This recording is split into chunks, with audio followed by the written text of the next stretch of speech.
এবং তৎসঙ্গে আমাদের গৌরনগর পঞ্চায়েত সমিতির ভাইস চেয়ারপারসন তথা ঊনকোটি জেলা কংগ্রেসের সভাপতি বদরুজ্জামান মহোদয়কেও উত্তরীয়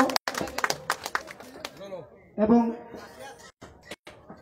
একটি সম্মান স্মারক দিয়ে সংগঠিত করা হবে। মানপত্র দিয়ে সংগঠিত করা হচ্ছে।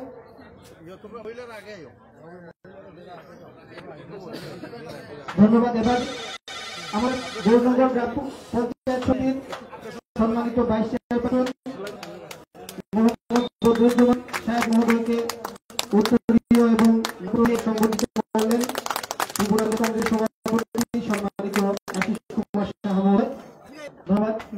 এবার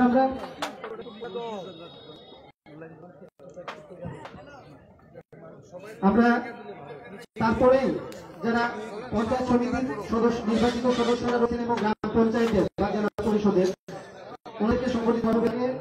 মানপত্রটা একবার আমি পাঠ করছি, যেটা দেওয়া হচ্ছে। সমান অর্ঘ্য ৭৬তম প্রজাতন্ত্র দিবসে আপনাকে শুভেচ্ছা ও অভিনন্দন। ভারতীয়